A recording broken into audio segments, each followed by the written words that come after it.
Hello again. Today you will learn a useless but somewhat interesting story about the Soviet and Russian T-72 main battle tank.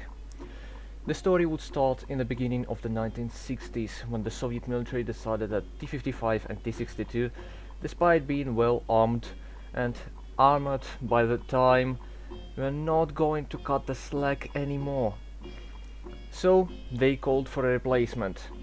The replacement project was developed by Kharkiv Construct Bureau and was called Object 432. The tank was armed with a modified version of a T-62 main gun and powered by a new opposite diesel engine, which made the vehicle very compact. Just like any new model, the vehicle was not completely up to standards of the Soviet army, and being refined and tweaked around, it entered mass production in 1969 by the designation of a T-64A. The T-64A featured a new 125mm main gun, composite armor in the frontal part of the turret and the frontal part of the hull, and additional anti-heat protective wings to the sides of the hull. Even after being tweaked for so long, the vehicle was in development since 1963. The vehicle was not completely up to standards of the Soviet army in terms of its reliability and ease of producing and maintenance. For example, the opposite engine was not very reliable, and the suspension of T-64A was tend to walk off the tracks even on the slightest bit of hard surface. So the Soviet military ordered a new vehicle to be developed, but not to replace the 64A, but to accompany it. The new vehicle must be cheaper, easier to produce, and, if possible, much more reliable. So the Uralvagonzavod Construct Bureau stepped in and developed an Object 172. The vehicle was based on the T-64 chassis, but featured a V46 diesel engine, which was derived from the V2 diesel engine that was installed previously as far back as the T-34 Soviet medium tank. The vehicle itself did not prove very reliable either, because featuring the same chassis and the autoloader of the T-64, it had some reliability issues that were inherent to this design. So Uralvagonzavod developed a completely new chassis that would be more in line with T-55 and T-62. Additionally, they made a completely different autoloader system. Thus, T-72 that entered production as the T-72 Ural in 1973 had, in common with the T-64, only the main gun, form of the hull and the turret, and a composite armor in the hull front. Even the turret did not have a composite armor.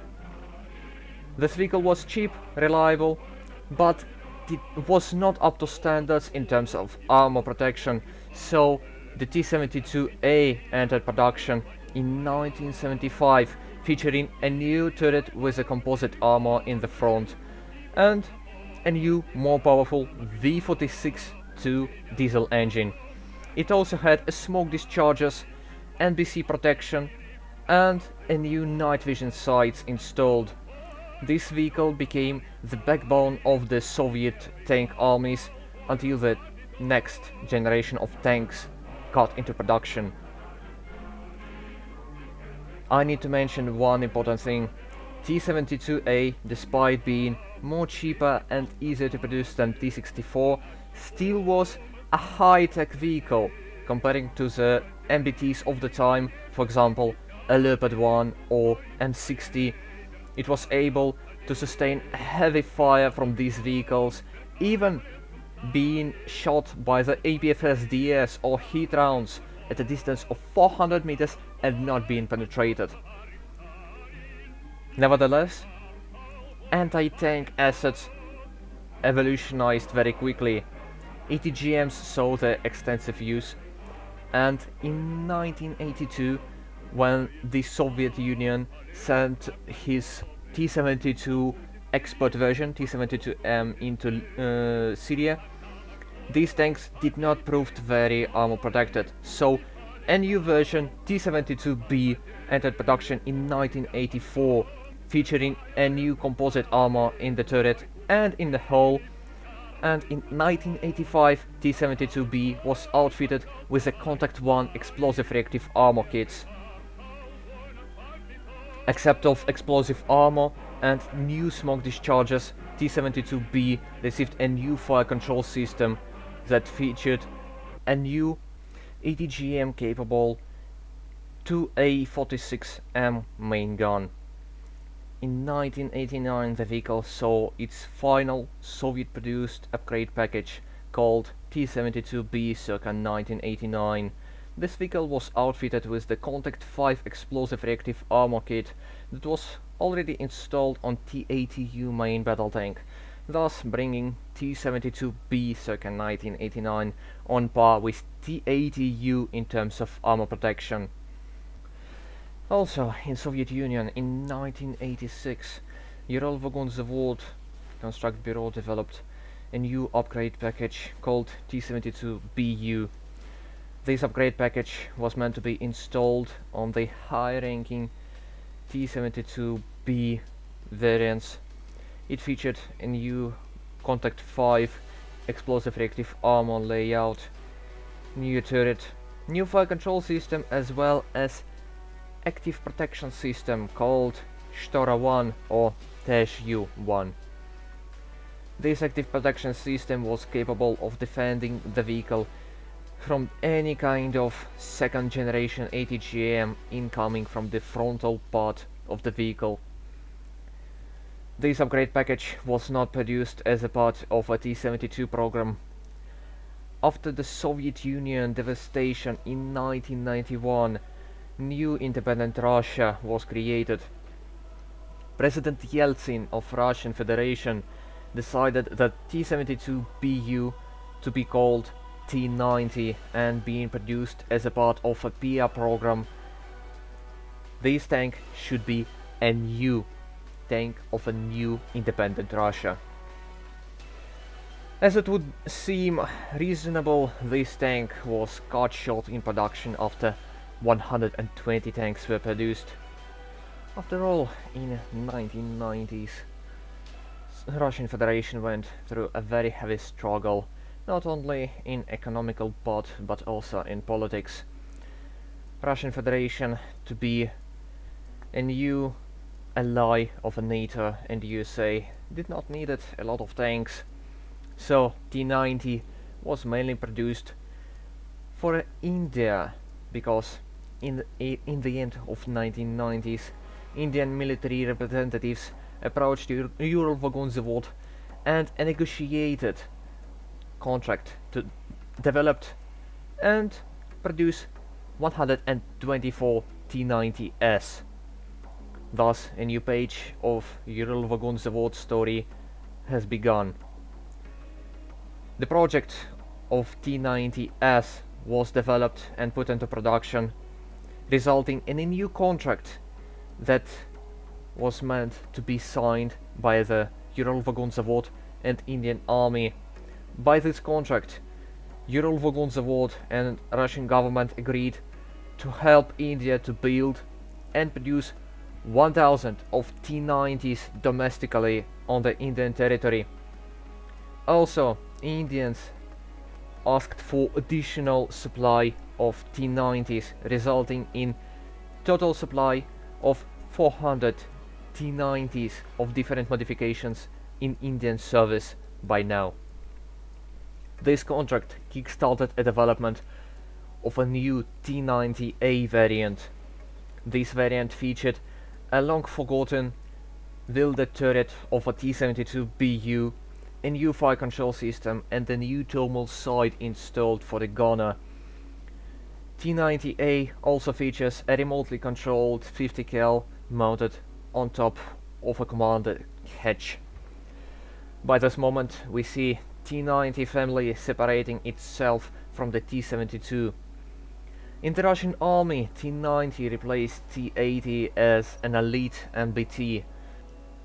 Thus, T-90A became a new commander vehicle for a lot of Russian armored units. T-80U was not forgotten.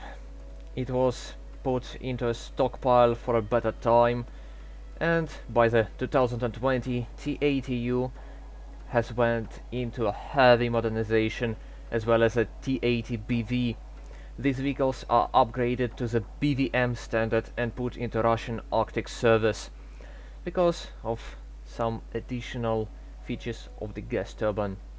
But today we're talking about the T-72, and the T-72 saw an extensive upgrade program in the first decade of 21st century. By the 2001, Russian military ordered a new upgrade package to be developed. This upgrade package was called T-72B2 and featured a new relict explosive reactive armor. This fire control system also included a new combined visual, night vision and thermal sights, both for the gunner and commander. This project was developed by year 2006 and was considered too expensive to be used on the normal line T-72. By 2011, T-72B3 was shown for the public. This vehicle features old Contact 5 explosive reactive armor, but a new refined fire control system and a new 1130 horsepower engine. By 2014, the vehicle received its next upgrade as a T-72B3 circa 2014. It saw some modernization for the transmission system and a fire control system, but the latest upgrade was shown for the public in 2016 on the 9th of May Victory Parade in Moscow. This vehicle features a new commander and gunner sights, automatic transmission, and additionally it features an internal computerized system that controls the status of every single module of the vehicle and informs the crew about its status. Thus, we can switch to a T-90 family that saw its last upgrade in 2017 as T-90M. T-90M is an extensive upgrade package that developed and produced both for T-90S, the export variant, and T-90A, the internal Russian variant. The T-90M has a completely new fielded turret, utilizing some systems of the Afghanid active protection system that could be found on the new generation MBT T-14. Also, T-90M solves some inherent problems of the T-72 design. This vehicle utilizing a new ammo storage in the back of the turret that helps to fit a long-rod armor-piercing discarding saber rounds. It also has an independent gunner and commander sights, similar to the M1A2 Abrams. It also features a new commander 50 cal or a GPMG turret mounted on top of the main vehicle turret. T-90M is also able to mount either Contact 5 or Relict explosive armor kits.